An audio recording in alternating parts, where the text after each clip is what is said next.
Hello again. Now we're going to talk about component vectors. Suppose we are given a vector w. Well, we may wish to find the other vectors u and v whose sum is w.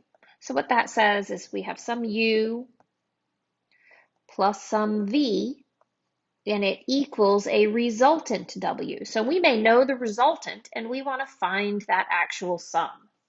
So u and v are the two component vectors that create w.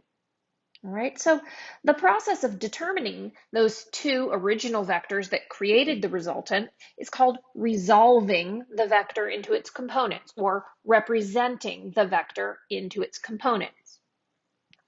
When we are resolving a vector, we are going to look for perpendicular components, which means we are going to make right angles. So say I have some vector w, and I want to find the two components. Well, u plus v. And if I've drawn these so that they are right angles, I have a horizontal component and a vertical component.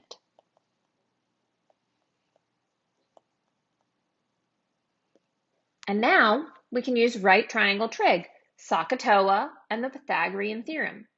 So the goal here is we have a resultant vector and we want to find the pieces that create that, specifically the right triangle pieces, the horizontal and vertical components. For this example, we have an airplane. I'll leave that picture up there for us. An airplane takes off at a speed, s, of 225 miles per hour at an angle of 17 with the horizontal. Let us resolve s into its vertical and horizontal components. So I'll draw my horizon line here. And then I'm going to draw my vector, and it's going to only be going up at a 17-degree angle. So this is a small angle, and it is 225 miles per hour. That's my magnitude. So if we wanted to find the horizontal and vertical components that created this vector, we would just be using right triangle trig. So what we know, we'll call this guy x and this guy y, since we have horizontal and vertical. You can call them whatever you want. But I can say that, well, cosine of 17 is going to equal the adjacent x over 225, and that sine of the angle 17 is going to equal the opposite side, y, over 225. So in order to solve for x and y, I'm just going to multiply by 225. So we know that x is 225 times the cosine of 17 degrees, and y is 225 times the sine of 17 degrees. And when I plug each of these into my calculator, making sure I'm in degree mode, I have 215.16 and 65.78. So that means we are essentially moving 215 miles per hour forward, while simultaneously we're moving up, we'll say and up, at 66 miles per hour. Sure, that's my forward speed, and then my vertical, my lift speed. Let's do one more example. For this example, we're going to look at determining the minimum force required to prevent a 28-pound ball from rolling down a ramp, which is inclined to 30 degrees with the horizontal. Now, putting it on the ramp, we need it to stay in position, and we do not want to use more energy than we need. So we want to figure out that force, the minimum force, or the force that's going to keep it exactly in place. As always, we start these problems by drawing a picture. So I'm going to draw my picture here. I have a triangle with a roughly 30-degree angle incline off the horizontal. So it's an angle of elevation up from the horizontal. And we have a 28-pound ball sitting on this ramp. If we want to determine what force is required to hold this 28-pound ball in place, that would be the force which is parallel to the ramp. I'm going to draw it on the ramp right here. So that's going to be L for my parallel force. We want to figure out what that force is that needs to push right on that ball so that it is keeping it in place. Well, we have two other forces that are coming into action here. We have a vertical force going straight downward. That's the weight of the ball. That's the kind of a gravitational force that represented as 28. And then we have the force of the ball pressing against the ramp.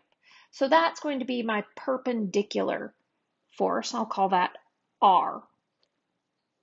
What we want to do is we need to figure out L and R such that we have some parallelogram here,